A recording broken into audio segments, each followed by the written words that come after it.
എല്ലാവർക്കും സ്നേഹപൂർവ്വം വന്ദനം. We are members of CML Tullamore, and I am Della. I'm Andrea. I'm Dave. Andrea. I'm Sebastian. ഇന്ന് നമുക്കൊരു മനോഹരമായ അവസരമാണ്. നമ്മുടെ ഇടവക വികാരിയായ ഫാദർ ജിൻ സച്ചിനോടൊപ്പം ഒരു വൊക്കേഷൻ അഭിമുഖം നടത്താം. ഒരു വ്യക്തിയുടെ ജീവിതത്തിൽ ദൈവവഴി എങ്ങനെ രൂപം കൊള്ളുന്നു, അതിന് അതേ എന്ന് പറയാൻ എങ്ങനെ ധൈര്യം ലഭിക്കുന്നു എന്ന് നമുക്ക് മനസ്സിലാക്കാൻ ഈ സംഭാഷണം സഹായിക്കും. അച്ഛൻ്റെ ജീവിതാനുഭവങ്ങളും വിശ്വാസയാത്രയും നമ്മെ കൂടുതൽ പ്രചോദിപ്പിക്കും എന്ന് ഉറപ്പാണ്. Acha, thank you for coming here today and spending time with us. Father, when did you know that God was calling you to priesthood? Isho എന്നെ എപ്പോഴാണ് പ്രീസ്റ്റ്ഹുഡിലേക്ക് വിളിച്ചതെന്ന ചോദ്യത്തിന് ഉത്തരം പെട്ടെന്ന് ഒരു ദിവസം ഈശോനെ വിളിച്ചു എന്ന് പറയാൻ വേണ്ടി സാധിക്കില്ല. അതേസമയം തന്നെ ഇത് നീണ്ട നാളത്തെ പ്രോസസ്സിന്റെ ഭാഗമായിരുന്നു. വളരെ ചെറുപ്പം മുതൽ തന്നെ എനിക്ക് ഒരു വൈദികനാകണം എന്ന ഒരു ആഗ്രഹം എൻ്റെ ഉള്ളിലുണ്ടായിരുന്നു. അതിന് പ്രധാന കാരണം എൻ്റെ വീട്ടിലെ സാഹചര്യങ്ങൾ, എൻ്റെ മാതാപിതാക്കൾ, എൻ്റെ കുടുംബാംഗങ്ങൾ, എൻ്റെ ഉത്തരവാദികളൊക്കെ ദേവാലയമായിട്ടും വൈദ്യരുമൊക്കെ ആയിട്ട് ഒരുപാട് അടുത്ത് ഇടപഴകുന്നവരായിരുന്നു. അപ്പം അതുകൊണ്ട് തന്നെ പള്ളിയിൽ പോകാനുള്ള താല്പര്യം ഉണ്ടായിരുന്നു. ഓരോ വിശുദ്ധ ബലിയിലും കുർബാന അർപ്പിക്കുന്നത് കാണുമ്പോൾ അത് വീട്ടിൽ വന്നിട്ട് അതുപോലെ പ്രാക്ടീസ് ചെയ്യുന്ന ഒരു ശീലമൊക്കെ എൻ്റെ ഉള്ളിൽ ഞാൻ ഇപ്പോഴും ഓർക്കുന്നുണ്ട്. പിന്നീട് അതിനെ എൻ്റെ മാതാപിതാക്കൾ പ്രോത്സാഹിപ്പിച്ചു. പഠിച്ചു വന്ന കാലഘട്ടങ്ങളിൽ എനിക്കത് കൂടുതൽ ആഗ്രഹം എൻ്റെ ഉള്ളിലുണ്ടായിരുന്നു. ഈ ആഗ്രഹത്തെ ഞാനത് വളർത്തിയെടുത്തത് മറ്റ് വൈദികരിലൂടെയും മാതാപിതാക്കളുടെയൊക്കെ ലഭിച്ച ഉപദേശങ്ങളുടെ എല്ലാം ഭാഗമായിട്ടാണ്. അതുകൊണ്ട് തന്നെ ദൈവവിളി ഒരു ദിവസം കൊണ്ടാണ് ഞാൻ തിരിച്ചറിഞ്ഞതെന്ന് പറയാൻ എനിക്ക് സാധിക്കില്ല. മറിച്ച് അതിന്റെ ജീവിതത്തിന്റെ എനിക്ക് അങ്ങനെ ഒരു ആഗ്രഹം ഉണ്ടായ ആ നിമിഷം മുതൽ ഞാൻ അതിന്റെ പഠനം പൂർത്തിയാക്കി 10ാം ക്ലാസ് കഴിഞ്ഞ് ഒരു പുതിയ ഡിസിഷനിലേക്ക് പ്രവേശിക്കേണ്ട ആ സമയത്തെ വരെയുള്ള ഒരു കാലഘട്ടത്തിനിടയിലാണ് എനിക്ക് എന്റെ ദൈവവിളി തിരിച്ചറിഞ്ഞ് വൈദികനാകണം എന്ന എന്റെ ആഗ്രഹത്തിനനുസരിച്ച് എന്നെ തന്നെ വളർത്താനാണ് എനിക്ക് സാധിച്ചത്.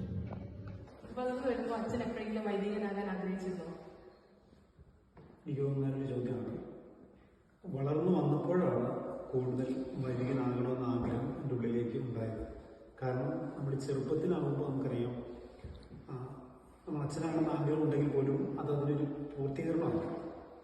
വളർന്ന് പ്രത്യേകിച്ച് സ്കൂളിലൊക്കെ പഠിക്കുന്ന സമയത്ത് ഒരു 5-6 ക്ലാസ്സുകളിലേക്ക് എത്തിയപ്പോഴേക്കൊക്കെയാണ് എനിക്ക് വീണ്ടും കൂടുതലായിട്ടാണ് വൈദികനാകണം എന്ന തീരുമാനം എൻ്റെ ഉള്ളിലേക്ക് വന്നത്.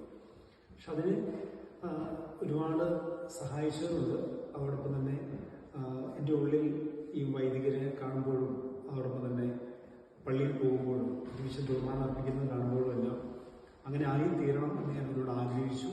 പക്ഷെ അത് നമുക്കറിയാം, ഞാൻ അത് പറഞ്ഞ പോലെ തന്നെയാണ് പെട്ടെന്നുണ്ടായ ഒരു തീരുമാനമായിരുന്നില്ല. ഒരു 10 വർഷത്തിൻ്റെ ഉള്ളിൽ ഉണ്ടായ ഒരു തീരുമാനമായിരുന്നു ഒരു വൈദികൻ ആകണം എന്നുള്ളത്.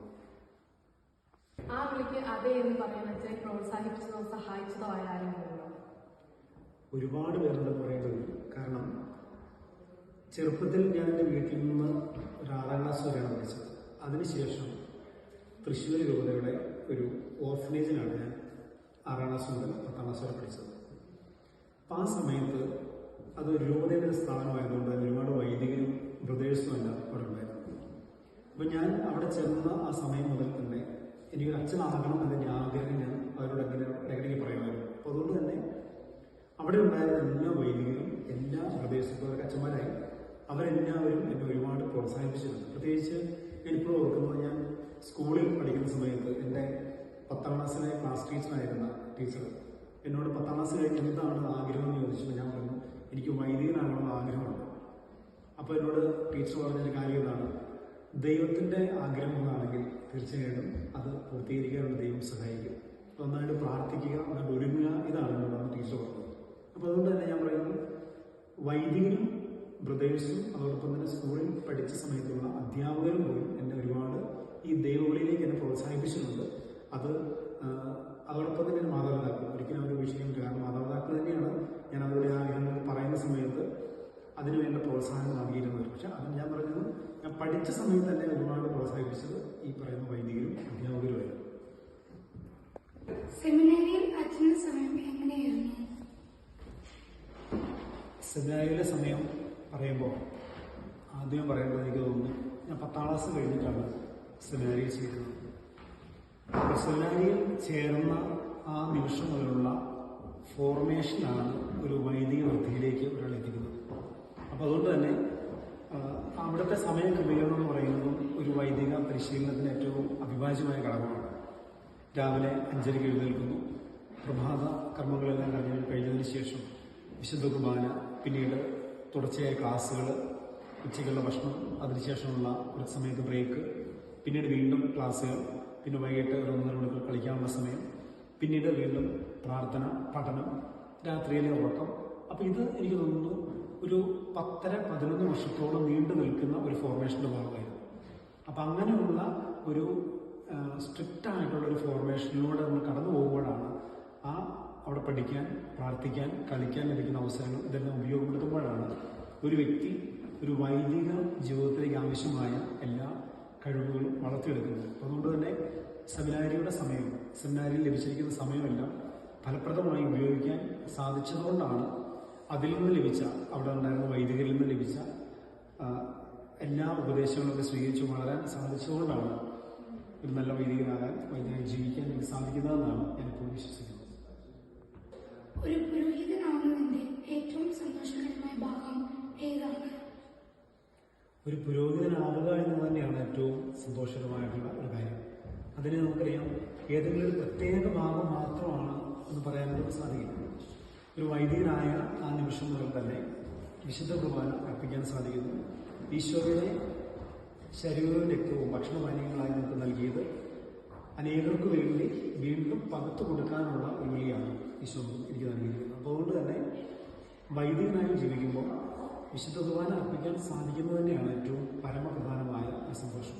അതിൻ്റെ കൂടെ തന്നെ നമ്മളെ ഏൽപ്പിക്കുന്ന ഉത്തരവാദിത്തങ്ങളെല്ലാം വിശ്വസ്തയോടെ അനേകർക്ക് വേണ്ടി ചെയ്യാൻ സാധിക്കുന്നു എന്നതും ഒരു വലിയ കാര്യമാണ്. വിശുദ്ധ മർക്കോസിന്റെ സുവിശേഷം 10-45 വാക്യത്തിൽ ഈശോ പറയുന്നത് പോലെ മനുഷ്യത്വത്തിൽ വന്നിരിക്കുന്നത് ശുശ്രൂഷിക്കപ്പെടാനില്ല, ശുശ്രൂഷിക്കാനും അനേകർക്ക് തന്നെ മോചനം ദീർഘമായി നൽകാനുമാണ്.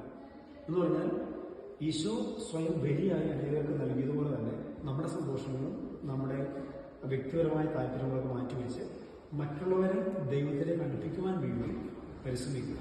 ആ ഒരു സന്തോഷം ജീവിതത്തിൽ കണ്ടെത്താൻ സാധിക്കുന്നു. അതാണ് ദൈവവിളിയുടെ അല്ലെങ്കിൽ വൈദികനായി ജീവിക്കുന്നതിൽ ഏറ്റവും വലിയ ഒരു സന്തോഷകരമായ കാര്യം എന്നാണ് ഞാൻ മനസ്സിലാക്കുന്നത്. എൻ്റെ ഫേവറേറ്റ് സെയിന്റ് ആണെന്ന് വെച്ച് കഴിഞ്ഞാൽ എൻ്റെ മാമോദീസ പേരിന് കാരണമായ വിശുദ്ധ മത്തായി തന്നെയാണ് എൻ്റെ ഫേവറേറ്റ് സെയിന്റ്.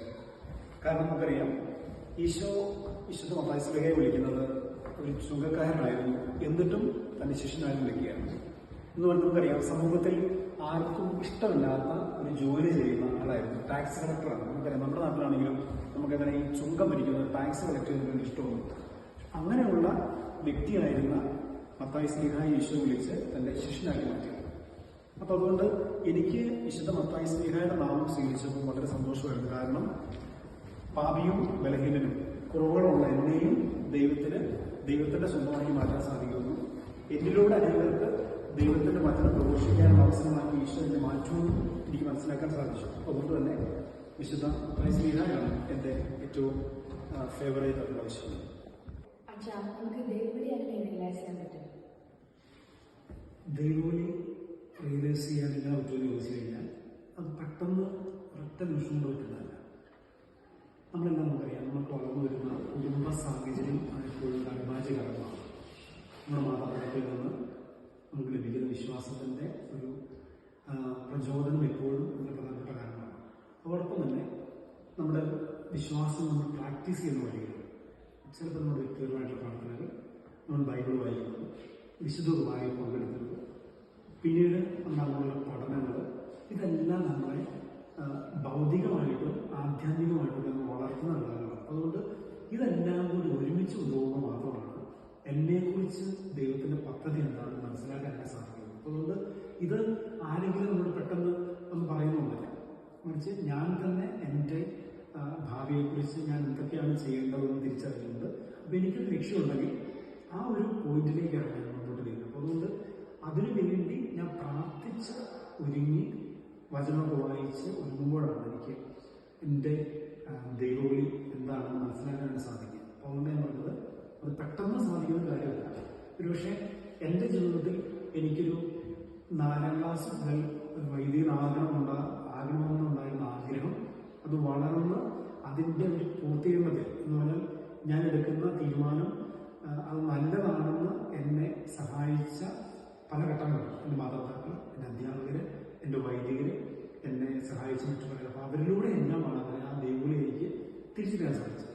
പിന്നീട് ഈ ഫോർമേഷൻ്റെ കാലഘട്ടങ്ങളിൽ നമ്മൾ അതുപോലെ നമ്മൾ ആ ഫോർമേഷൻ നമ്മൾ ഉൾക്കൊള്ളുമ്പോഴാണ് മനസ്സിലാക്കാൻ സാധിക്കുക. അതുകൊണ്ട് തന്നെ ഞാൻ പറയുന്നത്, നമുക്ക് വളർന്നു വരുന്ന യുവതലമുറയെ സംബന്ധിച്ച് ദൈവവിളി എന്ന് പറയുന്നത് പെട്ടെന്ന് ഉണ്ടാകുന്നതല്ല, മറിച്ച് അതിനുവേണ്ടി നമ്മളെ തന്നെ സ്വയം വിട്ടുകൊടുക്കണം.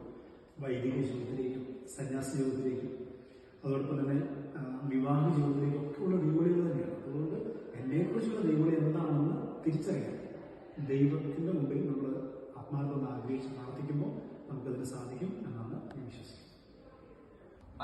അച്ഛൻ്റെ ജീവിതയാത്രയും ദൈവത്തിലൂടെയുള്ള ആത്മാർത്ഥമായ മറുപടിയും ഞങ്ങളോടൊപ്പം പങ്കുവച്ചതിൽ ഹൃദയം നന്ദി. അച്ഛൻ്റെ വാക്കുകൾ ഞങ്ങൾക്ക് ചിന്തിക്കാൻ പ്രേരണയും നമ്മുടെ സ്വന്തം ജീവിതത്തിൽ ദൈവത്തിൻ്റെ വിളി കേൾക്കാൻ പ്രചോദനവും നൽകി. ഈ മനോഹരമായ അനുഭവത്തിനായി വീണ്ടും എല്ലാവരുടെയും പേരിൽ ഞാൻ ഒരിക്കൽ കൂടി നന്ദി പറയുന്നു. അച്ഛൻ്റെ ശുശ്രൂഷയും ജീവിതവും ദൈവത്തിൻ്റെ കൃപയിൽ എന്നും സമൃദ്ധമാവട്ടെ എന്ന് പ്രാർത്ഥിക്കുന്നു. എല്ലാവർക്കും നന്ദി.